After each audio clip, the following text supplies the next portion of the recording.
When an advanced weaponry base goes dark, George Flo is sent in to check things out.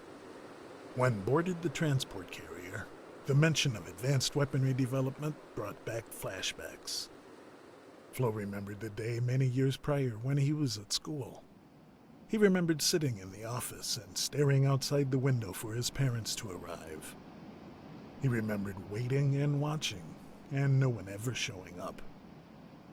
Likely one of the most devastating sights was that of a police car driving up to the school. Its pace was slow. All George remembered was pain.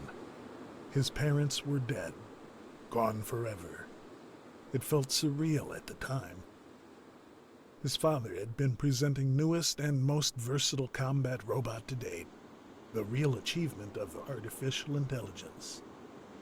The machines had rebelled during the demonstration. They'd killed everyone. The carrier finally landed. Everything seemed quiet and calm. One thing in particular, no people. Something was definitely wrong.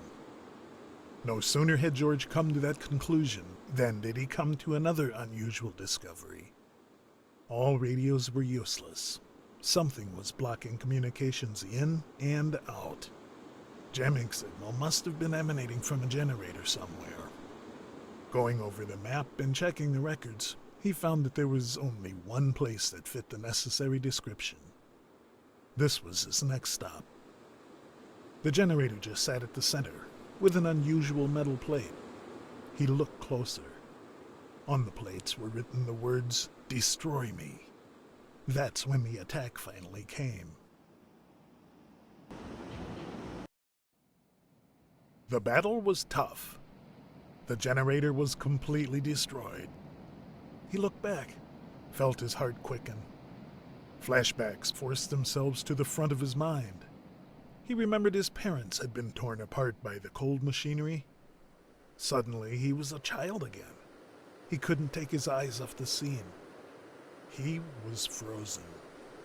A sound brought him back to reality. The sound of metal footsteps that were rapidly approaching.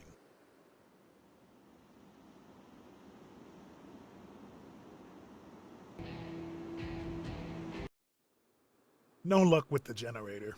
Jamming signal was still there. As George made his way, he couldn't resist the feeling that this place was kind of familiar. Identify or die.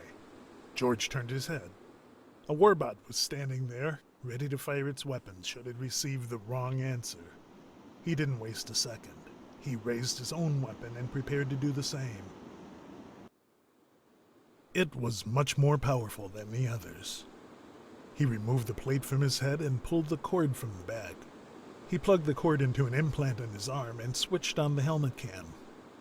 George was able to see and hear the last recording. There was an entire squad of machines. Then the footage went fuzzy, but he could still hear a little of the encounter. One thing stuck out over the audio. Test failed. Initiate repeating sequence. Soon after, George started to feel dizzy. He looked at his arm. An alarm was buzzing. There had been a virus in the footage. Everything went dark for a few minutes until the antivirus system activated. He shook his head. He had to stay focused. A pack of bots was just waiting. While on the move, he discovered another footage from one of the bots. It contained several videos about research done in the facility. However, one seemed interesting in particular. The entry mentioned that they had finally delivered a perfect patient zero for the cyberhuman program. The patient's whole family had been marked murdered, and he was in a clinical death state. George sighed. The scenario had hit a little too close to home. It almost came as a relief when he heard the sound of warbots fast approaching. George came along another footage. However, this one was very short. Find me. That's all. The warbots had not been idle. They were waiting. As he continued, all of the bots had the same recorder message. Follow me. Unfortunately, the warbots were ready to defend the path, ready to do everything in their power to block progress. It's been a hard battle. George took a deep breath and made his way. It was dark for a long time. Pitch black. He could hardly see the hand in front of his face. That's when he saw it. It looked so familiar. And finally, there it was. Took a deep breath. He checked his ammo. Then he stepped out to face the Titanic warbot. As the Titan went to pieces, George couldn't help but wonder, was this real? All seemed so familiar, like a video game. Didn't matter. The only way to find out was to reach the end. Just then, the defenses returned. Warbots were coming to make sure he'd never make it. As he finally reached it, he knew this should be the heart of this bizarre and bloody business. He could feel the heat. Whatever awaited him, it was something that required huge power. Seemed far too ominous. A bot stamped across the chest. Unit 0. His heart skipped. The bot may have had a robotic voice, but the deep tones were familiar to him. I thought you'd never get here. Again, skip of the heart.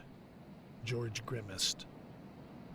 Humans are so deficient, so imperfect. However, you, my friend, are getting better and better. But you are not human anymore. You're something much better. Isn't that right? He felt rage boiling in his veins. He remembered it all. What a time paradox. Machines have accomplished something humans dreamed for centuries. George could almost feel the satisfaction in the machine's voice.